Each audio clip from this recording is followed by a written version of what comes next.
నా పేరు వీరచంద్ర యాదవ్. నేను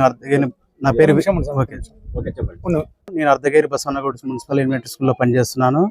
నేను 2 సంవత్సరాల కిందట RTC colony dead end Simhapur దగ్గర ఈ లక్ష్మీ ఎస్టేట్లో ఇల్లు కట్టించడం జరిగింది.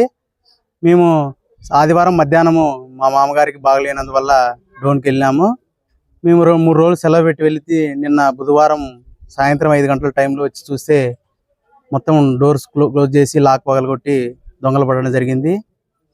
మేము వెంటనే గ్రహించింది ఏమంటే దాదాపుగా పిల్లల ఉండిలో 15,000, క్యాష్ ఒక టేబుల్ డ్రాలో 1,40,000, అమ్మవి చీరల్లో ఉన్న 20,000, ఒక 3 తులాలు డైలీ యూజ్ కమ్మలు 2 జతలు పోయినాయి. వెండి వస్తువులు దాదాపుగా 1.5 kg ఉంటే వాటిని ఏం టచ్ చేయలేదు, అవి అలానే ఉన్నాయి. మేము వెంటనే ఈ విషయాన్ని 2 టౌన్ సిఐ గారికి తెలియజేస్తే బుధవారం నైట్ సాయంత్రం 7 గంటల సమయంలో సార్ గారు గురువారము బ్లూ టీమ్ని పంపించి ఇప్పుడే చెక్ చేయడం జరిగింది. ఈ విషయాలు అంటే ఈ ఐటమ్స్ పోయినాయని తెలియజేస్తూ చెప్తున్నాను సార్. అర్ధగిరి బసవనగర్ స్కూల్లో టీచరు, మా మేడం కూడా టీచరే, నాగనాథనల్లి స్కూల్లో పనిచేస్తుంది. మాకు ఎవరి మీద అనుమానం లేదు సార్.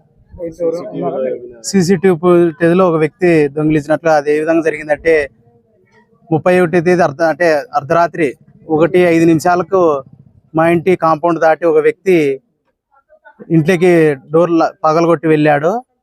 అతను దాదాపుగా మన ఇంట్లో 25 నిమిషాలు సీసీ కెమెరాలో అందుబాటులో ఉన్నాడు.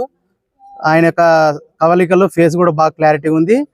1:20 తర్వాత తూర్పు దిక్కున వాకిల ద్వారా పక్కన ఉన్న సీసీ కెమెరాను క్లోజ్ చేసి దాదాపుగా ఆయన ఒక గంటన్నర సేపు ఇల్లును చిందరబందర చేసి డబ్బును బంగారాన్ని తీసుకెళ్లి వెళ్ళాడు. మేము అదే వెళ్ళాం సార్. మా మామకు బాగాలేనందువల్ల అమ్మ, నేను, మా భార్య దాదాపు 8 రోజులు సెలవు పెట్టి ముందు వెళ్ళింటే మేము ఆదివారం మా అమ్మ 2 పిల్లలు ఉంటే మేము మా మామని చూడడానికి 2 రోజులు సెలవు పెట్టి వెళ్ళినాము. వచ్చి చూసిన వెంటనే ఈ సంఘటన జరిగింది.